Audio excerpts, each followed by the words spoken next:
Ես ողջունում եմ մեր բոլոր ռադիոլսողներին եւ ռադիոդիտողներին, դուք միացել եք Գործարար ալիքին, տաղավարում աշխատում է Ալբերտ Ավետիսյանը, մենք շարունակում ենք հարցազրույցների շարքը տվյալ կետկոմ հարթակի հիմնադիր տնտեսագետ Աղասիթ Հավադյանի հետ, բարև ձեզ։ Բարև ձեզ։ Մեր ռադիոլսողներին հիշեցնեմ, որ մենք մեր զրույցների ընթացքում քննարկել ենք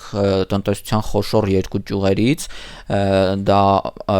շինարարությունն է եւ տեղեկատվական տեխնոլոգիաները։ Այսօր քննարկելու ենք հանքարդյունաբերության ոլորտը, որը մեր տնտեսության, ինչպես ասում են տնտեսագետները, հենասյուներից մեկն է, միշտ հազար խոշոր հարկատուներից առաջին տեղում են հանքարդյունաբերության ոլորտի ընկերություններից կամ ընկերությունների խումբը եւ մի փոքր ուզում եմ հասկանանք եւ մենք էլ նաեւ բացատրենք ռադիոլսողներին ինչ է հանքարդյունաբերությունը մեր երկրի համար ու այդտեղ ինչ են կատարվում ու հետո արդեն սկսենք ավելի մանրամասն քննարկել։ Նախ ասեմ, որ հանքարդյունաբերությունը ունի բացասական իմիջ ընդհանուր առմամբ, սակայն եւ այսպես ասած շատ կանաչ մտածող մարդիկ մտածում են, որ ընդհանուր առմամբ հանքարդյունաբերությունը պիտի փակվի, սա այդպես չէ։ Հանքարդյունաբերությունը շատ կարևոր դեր է զբաղեցնում Հայաստանի Հանրապետության համար եւ ցանկացած տնտեսության համար։ Ընդհանուր առմամբ նշեմ, որ վերջին տարիների զարգացումները տնտեսական, որ եղել են, հիմնականում եղել են մայրաքաղաք Երևանում եւ հանքարդյունաբերությունը հանդիսանում է հիմնական հակակշիռը մարզային զարգացման համար։ Օրինակի համար կառավարությունը նշում է աշխատատեղերի կտրուկ աճի մասին եւ ընդհանուր աշխատավարձի ֆոնդի կտրուկ աճի մասին, բայց պետք է հասկանալ, որ դա հիմնականում տեղի ունեցել մայրաքաղաք Երևանում։ Այս պահին տնտեսության տարբեր ցուցանիշներով մոտավորապես 80%-ը Երևանում է։ Դրա մասին է խոսում այն հանգամանքը, որ եթե օրինակ նայենք աշխատավարձային ֆոնդի մասին, այս պահին աշխատավարձային ֆոնդի 80%-ը ձևավորվում է մայրաքաղաք Երևանում։ Եթե նայենք օրինակի համար գրանցված գործարքներին, այսինքն սպառմանը, գրանցված սպառման գործարքների մանրածախարևտրի մոտավորապես էլ 70-80%-ը գրանցվում է Երևանում։ Նույնն էլ եթե վերցնենք, ասենք վարկերի 80%-ը նույնպես, ասենք վերցնում է մայրաքաղաք Երևանում։ Եվ այս ցուցանիշը վերջին տարիներին էլ ավելի է բևեռվել, որը նշանակում է հենց մայրաքաղաք Երևանում է աճ ապահովում եւ հանքարդյունաբերությունը հանդիսանում է հիմնական հակակշիռը այս ամեն ինչին։ Բացի այդ, հանքարդյունաբերությունը, օրինակ Զանգեզուրի պղնձամոլիբդենային կոմբինատը, հանդիսանում է հիմնական հարկատուն Հայաստանի Հանրապետությունում եւ բերում է, ասենք, արտահանելով առաջին տեղում է ապրանքը, մեր ընդհանուր արտահանման մեջ, որը մեջ կխոսենք, բերում է բավականին մեծ քանակությամբ փող Հայաստանի Հանրապետություն, որը մեր ընդհանուր հաշվեկշիռն է հավասարակշռում։ Սա այս ամեն ինչը պիտի հասկանալ, ընդհանուր առմամբ նորից ասեմ, հանքարդյունաբերությունի բացասական իմիջ, բայց վերջին զարգացումները հանքարդյունաբերության մեջ այն ավելի ապահով են սարքում ու նաև նշեմ, որ այնպես չէ ցանկացած գործողություն, նույնիսկ մարդու ցանկացած գործողություն ունի բացասական ու դրական կողմեր, ամեն ինչ պիտի հաշվասարակշռել եւ պետք է հասկանալ, որ եթե ուզում ենք տնտեսությունը զարգացնենք, մենք պետք է ունենանք ինդուստրիա, իսկ ինդուստրիայի հիմնասյունը հենց հանքարդյունաբերությունն է։ Սկսենք հատ-հատ, առաջին հերթին խոսենք ընդհանուր հանքարդյունաբերության աշխատավարձերի մասին։ Ես նշեցի, որ աշխատավարձային ֆոնդի 80%-ը ձևավորվում է հանքարդյունաբերությունում, նշեմ, որ կներեք, աշխատավարձի 80%-ը ձևավորվում է Երևանում։ Նշեմ, որ եթե նայում ենք աշխատավարձի ֆոնդի աշխատավարձին, ընդհանուր առմամբ հանքարդյունաբերությունը երրորդ ճյուղն է բարձր աշխատատեղերով։ Առաջինը դա ՏՏ ոլորտն է, որից հետո գալիս է, որ մենք քննարկել ենք, որից հետո գալիս է բանկային ոլորտը եւ հանքարդյունաբերություն երրորդը։ Հասկանում եմ, որ առաջին երկուսը գտնվում են հիմնականում մայրաքաղաք Երևանում, հանքարդյունաբերությունը մարզերում։ Ուրեմն ասեմ, որ հանքարդյունաբերությունը ապահովում է այս պահին ավելի քան 13000 աշխատատեղ հիմնականում հենց մարզերի շրջանակում, այս թիվը բավականին աճել է, 2018 թվականին կազմում էր 9200 աշխատող, այսինքն մենք այս 7 տարիների ընթացքում ընդհանուր աշխատատեղերի քանակը աճել են մոտ 40%-ով։ Ընդհանուր առմամբ միջին աշխատավարձը հանքարդյունաբերության ոլորտում 25 թվականի հունիսին կազմել է 580,000 դրամ, էլի բավականին բարձր ցուցանիշ է, հատկապես մարզերում եւ հիմնականում ապահովում ասենք Սյունիքի, Լոռու մարզերում բարձր աշխատատեղեր, որը նաեւ ապահովում է այդ մարզերի աճ, որովհետեւ ասենք եթե նայենք մեկ շնչի ընկնող հնայի ցուցանիշը, ամենաբարձրը Երևանում է, որը մի 3-4 անգամ ավելի բարձր է, քան մարզերում, երկրորդ տեղը Սյունիքն է, որտեղ 416.17% է ազգային միջինից։ Այո, այնտեղ նաև այստեղ ես նկատեցի, որ հնարավոր է, որ պահպանվի ազգաբնակչության այն խնդիրները լուծեն, որ մարդիկ չարտագաղթեն, ունենան բարձր աշխատավարձ, հենց իրենց բնակավայրում ապրեն։ Այո, դա այդ խնդիրները լուծում, որովհետև ոնց վերջերս տեսնում ենք, որ բոլորը գալիս են Երևան, որտեղ մարզերում աշխատատեղ չկա, ընդհանուր աշխատատեղերի մեծ տաղ աշխատավարձի ֆոնդի մեծ մասը Երևանում է, ոչ միայն Երևան են գալիս, այլ նաև արտագաղթում են այլ երկրներ, եւ հանքարդյունաբերությունը լավ գրավական է դառնում մարդկանց համար իրենց մարզերում գտնվել եւ իրենց գործունեությունը շարունակել։ Սա կարևոր է, բացի այդ նշեցի ահռելի 13,000 աշխատատեղեր են ստեղծում հիմնականում մարզերում, պետք է հասկանալ սա հանքարդյունաբերության ոլորտում, եթե հաշվենք հարակից գործունեության աշխատատեղերը, որոնք ապահովում են հանքարդյունաբերությունը, օրինակի համար ասենք այդ սամասլավալները, որոնք տանում են ապրանքները կամ թեկուզ այլ սպասարկող ընկերություններ եւ այլն աշխատատեղերը կարողանա մի 10,000-ով, այսինքն կարելի ասել մոտ մի 20,000 աշխատատեղ ապահովում է Հայաստանի Հանրապետությունում բարձր աշխատատեղով, սա պիտի հասկանալ։ Բացի այդ, հանքարդյունաբերությունը, ասենք հաջորդին արտահանման ցուցանիշներին ամենամեծ արտահանողն է Հայաստանի Հանրապետությունում, եթե նայենք ընդհանուր առմամբ հանքարդյունաբերության արտահանումը կազմել է Հայաստանի պիկային կետում, ընդհանուր արտահանման 37%-ը, եթե առանձին նայենք, հասկանալ է, որ հիմնականում մենք արտահանում ենք Զանգեզուրի պղնձամոլիբդենային կոմբինատը արտադրանքը, որը հանքաքար եւ խարամն է, խտանյութն է եւ խարամը, խտանյութը եւ խարամն է, ընդհանուր առմամբ ամենապիկային կետը 21 թվականին ընդհանուր արտահանման 30.6%-ը դա է կազմել, այդ արտաքին տնտեսական գործունեության ծածկագիր 26-ը, սակայն վերջին տարիներին իջել է 24 թվականին կազմել է 7.6%, սա ունի իր պատճառները, հիմնական պատճառը այդ վերարտահանման կտրուկ աճն է եւ ընդհանուր նշել ենք ընդհանուր արտահանման մոտ 75%-ը 24 թվականին եղել է վերարտահանում, սա առանձին թեմա է, մեր հետագա զրույցներում սրա մասին կխոսենք, բայց եթե մենք հանենք վերարտահանումը եւ պարզ հաշվարկով, ասենք եթե հանենք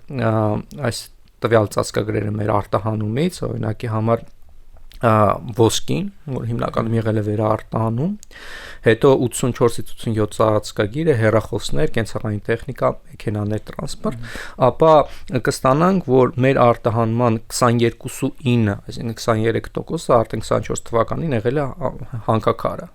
որովհետև 2024-ին, եթե չեմ սխալվում, 1000 խոշոր հարկատուների առաջին ցուցակում հեռախոսներ եւ էլեկտրոն տեխնիկա արտում մոբայլ սենթերներ առաջին տեղում, այդ վերարտահանման շնորհիվ է, որը բոլորին sense կարելի ասել շոկի ենթարկեց, հանքարդյունաբերությունը ինչի հետ գնաց, ինչի սա եղավ, հետո սկսեցին բացատրել ինչ նպատակով էր արվում, որն էր այս ամենի պատճառը, որ այսպես եղավ։ Այո, նաև արտահանման տեսանկյունից դա այդպես է, դա առանձին թեմա է, այդ հեսա շուտով ՊԵԿ-ը հրապարակել է 2025 թվականի երրորդ եռամսյակի ցուցանիշները, դա առանձին կարող ենք քննարկել, թե հորիզոնականներ ինչպես ինչը խոշոր հարկատուններ ունենք, ինչ տեղերում ինչ են, բայց դա առանձին թեմա է։ Նաև եթե մենք խոսում ենք արտահանման մասին, պիտի նշեմ, որ վերջին տարիներին նաև արտահանման մեջ են տեղի ունեցել որոշակի փոփոխություններ, եւ ասեմ, որ մեր արտահանումը մինչև 21 թիվն է զգալիորեն աճել հանքաքարի 21 թվից կանգ է առել, այսինքն գրեթե փոփոխություն չկա ընդհանուր ծավալների մեջ, սակայն կառուցվածքային փոփոխություններ կան։ Այս պահին հիմնականում մենք արտահանում ենք հանքաքար եւ խտանյութ դեպի Չինաստան եւ 50%-ից ավելն ենք արտահանում, եթե առաջ ասենք հավասարակշռված էր 1/3 Եվրոմիություն, 1/3 Չինաստան, մոտավորապես եմ ասում։ Հիմա այս պահին Չինաստանը գերակշռող տեղ է կազմում, սա ունի իր պատճառները, նաեւ գեոպոլիտիկ պատճառները, որոնց մեջ չեմ մանրամասնի։ Սակայն մենք ընդհանուր առմամբ նաեւ պիտի ասեցի պլյուսերի մասին, որ մեծ քանակությամբ աշխատատեղերը ապահովում են բարձր աշխատավարձով, մարզերի զարգացման հիմնական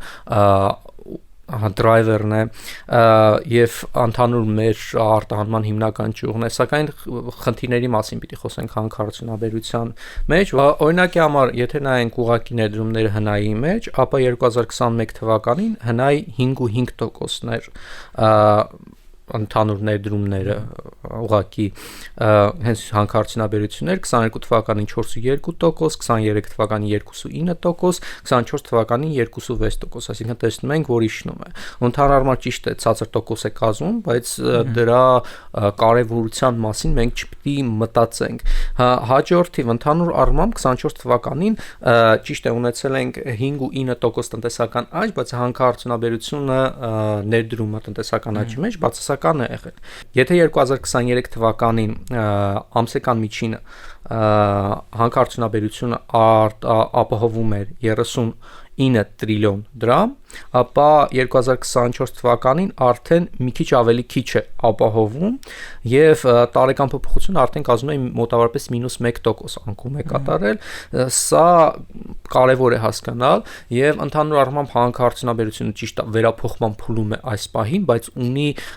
մեծ խնդիրներ, որոնք բերել են էսրան։ Ուրեմն խնդիրները սկսվեցին 21 թվականից, նշեմ, հենց որ վերափոխումներ սկսեցին հանքարդյունաբերության ոլորտում Հայաստանի Հանրապետության, մինչ այդ բավականին զգալի աճ էր, ազատ էր զգում իրեն հանքարդյունաբերությունը։ 21 թվականի վերջին Հայաստանի Հանրապետության կառավարությունը որոշեց ներմուծել турք հանքանյութի խարամի եւ ընդհանուր առմամբ հանքաքարի խտանյութի արտահանման վրա այդ турքը կազմում էր 1 տոննայի համար, եթե չեմ սխալվում, 160,000 դրամ եւ սա մեծ բեռ էր հանքարդյունաբերության ոլորտի վրա, որովհետեւ ասենք այս турքը բերեց նրան, որ 22 թվականի բոլոր հարկային մուտքերի մոտավորապես 6%-ը կազմում էր հենց այս մուտքը турքը։ Ճիշտ է, այս турքը չէր տարածվում ԵԱՏՄ երկրների վրա, բայց բերեց նրան, որ մեր արտադրանքը, այսինքն հանքանյութի արտահանումը դեպի Եվրոմիություն եւ այլ երկրներ ավելի թանկ վերեց եւ սա բերեց նրան, որ 2022 թվականին արտահանումը գրեթե նույնը մնաց, այսինքն էլ տենց 18-19% տարեկան աճ չապահովեց, 0% տարեկան աճ ապահովեց։ Սա բերեց նաև նրան, որ Զանգեզուրի պղնձամոլիբդենային կոմբինատը ստիպված էր իր պարտատոմսերի սկզբում 15%-ը, հետո 8.3% ընծայել Հայաստանի Հանրապետության կառավարությանը, այսինքն կառավարությունը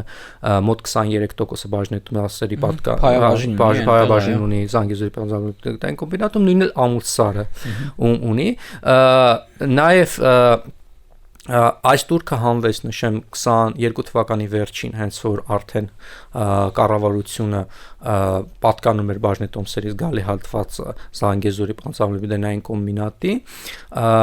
սա էլի որոշակի հարցեր է առաջացնում։ Նշեմ նաև, որ Ամուլսարը նույնպես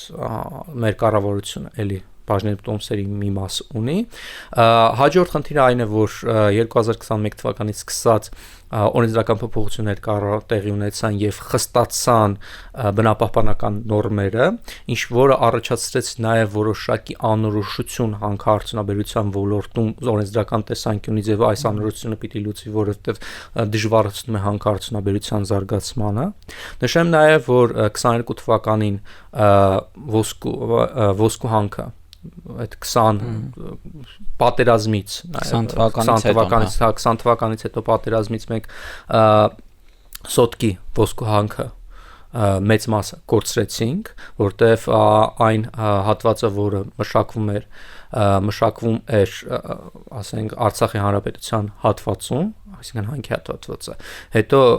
կրակոցներ սկսեցին եւ այս պահին Ստիպասոտքի հանքը իր գործունեությունը կատարում է ոչ թե մակերեսային, այլ գետնի տակ, եւ սա բերեց նրան, որ ասենք առաջին տասնյակում հարկատուների հիմա այլևս չկա այդտեղ, շատ իջել է իր տեղերը։ Ընդհանուր առմամբ այս ամենը բերեց հանքարդյունաբերության այդքան ոչ մեծ աճին Հայաստանի Հանրապետությունում, բայց նշեմ, որ որ կառավարությունը ձեռք է բերել բաժնետոմսերի մի մասը, ինչ-ինչ ճանապարհներով, ասենք դա ոչ միայն բացասական, այլ նաև դրական կողմեր ունի, որովհետև կարող է ընդհանուր առմամբ Հայաստանի հանքարդյունաբերությունը ուղղորդել, կոնսոլիդացնել եւ բերել ընդհանուր զարգացման, այսինքն այս անկումը, որ մենք ունենք, կարող է կարճաժամկետ ունել, որովհետև ամուլսարի շահագործումից հետո մենք կունենանք ավելի մեծ հանքարդյունաբերության ոլորտ, որը մեզ թույլ կտա ոչ թե պարզապես հանքաքար եւ խարամ արտահանել, այլ արտահանել ավելի մեծ ավելացված արժեք ունեցող վերջնական արտադրանք, սակայն դրա համար պետք են այլ նախապայմաններ։ Նշեմ, որ այս պահին Զանգեզուրի բանջարաբուդային կոմբինատը առաջին հարկատուն է եւ մեծ քանակությամբ արտահանում է ապրում, բայց այդ ծավալները, որ նա արտադրում է, հերիք չեն վերջնական արտադրանք ստանալու համար։ Այսինքն, եթե մենք ուզում ենք հավելյալ գործարաններ ներդնել, որոնք ստանալու են վերջնական արտադրության բղինձ, մեզ պետք է 3 անգամ ավելի մեծ ծավալով արտադրանք քամ տալիս է Զանգեզուրի ավելի շատ գործարաններ, ավելի շատ գործարաններ, ավելի շատ հանքեր, որովհետև այդ պետք է հասկանան այդ վառարանները դոմնային, որոնք կամ էլեկտրոլիզի ճանապարհ եւ այլն, դրանց անընդմեջ գործունեության համար ավելի մեծ ծավալով ընդհանուր առմամբ հումք է պետք։ Տեսեք, մենք որ ասում ենք ավելի շատ գործարան, ավելի շատ հանք, այստեղ մենք միշտ բախվում ենք մի խնդրի, որ բնապահպանական խնդիրներ կան, կանաչապատման, կանաչ տարածքների պահպանման, ու այս խնդիրները ոնց որ անվերջ լինեն իրանք, ու մենք ինչպես պիտի անենք, որ այս իմիջի ձևավորումը ավելի դրական կողմ տանենք, որ հանքարդյունաբերությունը ունի ավելի շատ դրական, քան բացասական կողմ։ Օրինակ, երբ ես հիշում եմ, երբ որ Ամուլսարը պիտի սկսեր իր գործունեությունը, այնտեղ առաջին կետով ասվում էր, որ վնասում ենք Ջերմուկ քաղաքին, որ առողջարանային քաղաք է, ու ավելի նվազում էր դրա դրական կողմերը, թե ինչ դրական եւ ավելի առաջնային նպատակներ ունի հանքը շահագործելը։ Այո, այստեղ ընդհանուր առմամբ բնապահպանական ձայնը ավելի ուժեղ է եւ ընդհանուր դա ավելի շուտ է հասնում մարդկանց գիտակցությանը, սակայն ասենք առաջին հերթին պիտի նշենք, որ ասենք զարգացած եւ այս պահին զարգացող տնտեսությունները, ասենք շատ մեծ բաների հասել են առաջին փուլերում իրենց զարգացման այդպիսի բաների վրա աչք փակելով։ Օրինակի համար այս պահին Եվրոմիությունը ճիշտ է եւ ասենք Անգլիայի, Մեծ Բրիտանիան շատ խիստ պահանջներ ունեն հանքարդյունաբերության ոլորտին, բայց պետք է հասկանալ, որ իրենց զարգացման պատմության մեջ, ասենք ինդուստրիալ զարգացման փուլերում իրանք այդ բաներին ուշադրություն չէին դարձնում, հանքերը շահագործում էին, որպեսզի կարողանան արագորեն զարգանալ։ Նույնն էլ Չինաստանը, ասենք վերջին 20-30 տարիների ընթացքում անխնա իրենց բնությունը օգտագործել է, այսպես ասած, բայց ու հասել է, ասենք տեսնում ենք ամենամեծ տնտեսությունն է այս պահին, եթե գնողության պարիտետով հաշվարկենք աշխարհում եւ ամենամեծ արտադրողն է աշխարհում ընդհանուր առմամբ։ Մենայն այս վերջին տարիների ընթացքում է սկսել խիստ կրճատել իր արտանետումները, արդեն այնպիսի փուլում է զարգացան, որ կարող է իրեն թույլ տանել։ Մենք իհարկե, ասենք փուճուր տնտեսություն ենք եւ մեր, ասենք բնությունը խիստ սահմանափակ է, մենք հիբրիդային ճանապարհ պիտի ընտրենք, բայց այստեղ պիտի հասկանալ, որ նշեցի հանքարդյունաբերությունը շատ մեծ քանակությամբ պլյուսեր ունի Հայաստանի Հանրապետության համար, հատկապես մարզերի զարգացման համար եւ ասենք խելացի ներդրումներ կատարելով, ուշադրություն դարձնելով ամեն ինչի վրա, ասենք կարելի է զարգացնել Հայաստանի հանքարդյունաբերությունը հանքարդյունաբերություն առանց բնությանը մեծ վնաս պատճառել։ Իհարկե չեն կարող խուսափենք որոշակի վնաս չպատճառելուց, որովհետև ոնց որ ասում են, դու չես կարող ձվածեղ սարքես առանց ձվեր կոտրելու, սակայն կարող ենք մինիմիզացնել այդ ամենը եւ այնպես անել, որ հետո կարողանանք ժամանակի ընթացքում այդ ամեն ինչը մաքրել, այսպես ասած։ Եվ դա բերում է, ասենք, իմ նախկին կետին, որ հանքարդյունաբերությունը ճիշտ է, անկում է ապրել վերջին տարիների ընթացքում, բայց դա հիմնականում արել է փոխակերպման ճանապարհի հիման վրա, այսինքն մենք ունենք որոշակի վերափոխակերպում հանքարդյունաբերության ոլորտում նոր ստանդարտներ են մտել վերջին 4 տարիների ընթացքում բնապահպանական ստանդարտներ, որոնք թույլատրել են հանքարդյունաբերության զարգացումը, բայց ընդհանուր առմամբ այս կոնսոլիդացումը, փոքր հանքերի փակումը, իդեպ պետք է ասել, որ հիմնականում բնությանը վնաս պատճառում են ոչ թե մեծ հանքեր, այլ փոքր հանքերը, որտեղ մեծ հանքերը կարողանում են հավելյալ մեծ քանակությամբ ներդրումներ կատարել այդ բացասական վնասները մինիմիզացնելու համար։ Հայաստանի Հանրապետությունում կան նաև բազում փոքր հանքեր, որոնք չունեն այդ ներդրման ծավալների կարողությունները, որ կարողանան մինիմիզացնել։ Այսինքն մենք ոչ թե պիտի վախենանք մեծ հանքերի, որոնք ավելի մեծ աղմուկ են բարձրացնում, այլ ավելի շատ փոքր հանքերից եւ ասած կարողանանք այդ ամեն ինչը կոնսոլիդացնել, որովհետեւ կոնսոլիդացնելով նոր հանքեր բացելով, այսինքն բացեցինք ամուլսարը, Զանգեզուրը արդեն կա, ամուլսարը լիովին շահագործվեց, մենք արդեն հզորության 2/3 ունենք, որպեսզի կարողանանք վերջնական արտադրանք ստանալ։ Վերջնական հասանք դրան, վերջնական արտադրանքը արդեն ստացանք, չգիտեմ, արդեն 3-րդ տեղից կարողացանք 1/3 ներգրավել այդ հանքանյութի խարամի, կարողացանք այդ ամեն ինչը ներգրավել, արդեն գործընթացը գնաց, սա պատկերացրեք ինչ քանակությամբ, մեծ քանակությամբ հավելյալ աշխատատեղեր է ստեղծում։ Մեզ բերում է նրան, որ մենք կարողանանք վերջնական պղինձ ունենալ, պղինձի արդյունաբերությունը մեզ կարող է բերել, ասենք, այլ հարակից ճյուղերի, ասենք միկրոէլեկտրոնիկայի զարգացման եւ այլ զարգացման, սա մեծ ներուժ ունեցող պոտենցիալ ունեցող բան է, բայց այս ամեն ինչի համար փոքրները պիտի ուշ փագենք, հնարավորինս մեծ քանակությամբ, ասենք, նորմեր ներդնելով, մեծերը զարգացնենք, կոնսոլիդացնենք եւ բերենք այդ ամեն ինչի, ասենք, հավելյալ արտադրանքի ստեղծմանը։ Տեսեք, երբ որ խոսում ենք ցանկացած գործարանի, հանքի արդյունաբերության մեջ ինչ որ մի ոլորտից, այստեղ էլեկտրաէներգիան ամենակարևոր ճյուղերից մեկն է, ու ես մի պահ մեր խոսակցության մեջ հիշեցի նաև, որ Հայաստանը ցանկանում է կառուցել Nvidia-ի եւ մի քանի այլ ընկերությունների հետ խոշոր տեղեկատվական տեխնոլոգիաների hub, այդտեղ են պետք նաև էլեկտրաէներգիայի մեծ աղբյուր։ Ինչպես պիտի անել, որ էլեկտրաէներգիայի հզորությունները սահմանափակ չլինեն, մենք կարողանանք օգտագործել կամ արևային էլեկտրաէներգիան օգտագործվի հանքերում, որովհետև հանքերը բաց տարածքներում են շատ ժամանակ, որտեղ ըստ իմ երևի մտածելու կամ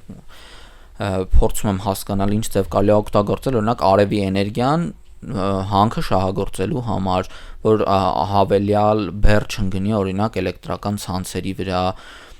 այս իրավիճակում էլեկտրաէներգիան մեր երկրում ինչպես պիտի օգտագործենք ու փորձենք շատացնել, որ հանքարդյունաբերությունը զարգանա։ Ընդհանուր առմամբ մեր զրույցների շարքը հենց որ սկսեց, առաջին թեման հենց էլեկտրաէներգիան էր։ Մեր նախորդ թեմայի ընթացքում մենք խոսեցինք հնայի մասին, եւ ընդհանուր առմամբ եկանք այն եզրակացության, որ հնայի ցուցանիշը, ասենք, լավ ցուցանիշ չէ, որտեղ օպտիմիզացիան ճանապարհով կարելի է բարձր հնայաճ ապահովել, բայց ասենք ի վնաս տնտեսության տարբեր հատվածների։ Ընդհանուր առմամբ, եթե ուզում ենք երկարաժամկետ տեսնել տնտեսությունը ինչ է ոնց է լինելու, ասենք 10 տարի հետո, 20 տարի հետո, երկու հիմնական ցուցանիշ կան, որոնք կարևոր են։ Մեկը էլեկտրաէներգիայի արտադրությունն է եւ դրա աճը, երկրորդը ծնելիությունն է։ Օրինակի համար այս պահին ամենաշատ էլեկտրաէներգիան Չինաստանն է արտադրում աշխարհում եւ ակնկալվում է, որ այդ ծավալները նույնիսկ 10 տարվա ընթացքում 50%-ով ավելանալու են, այսինքն հագնում է, որտեղ հասկանում է, որ ամեն ինչի համար էլեկտրաէներգիա է պետք։ Հայաստանի Հանրապետությունում էլեկտրաէներգիան, ասենք, ես անդրկովկասյան 3 պետություններում ամենաթանկն է, ամենակիչն է արտադրվում։ Սա մեծ խնդիր է։ Եվ պետք է հասկանալ, որ ասենք, եթե մենք ուզում ենք այդ գործարան դնել վերամշակող, դրան մեծ քանակությամբ էլեկտրոէներգիա է անհրաժեշտ։ Մենք ուզում ենք Firebird, ասենք, թե data center, AI center դնենք։ Դրա համար էլ մեծ քանակությամբ էլեկտրոէներգիա անհրաժեշտ, ընդհանուր մեր ցանցի մոտ 9-10% է, ինչ որ հիմա արտադրում ենք։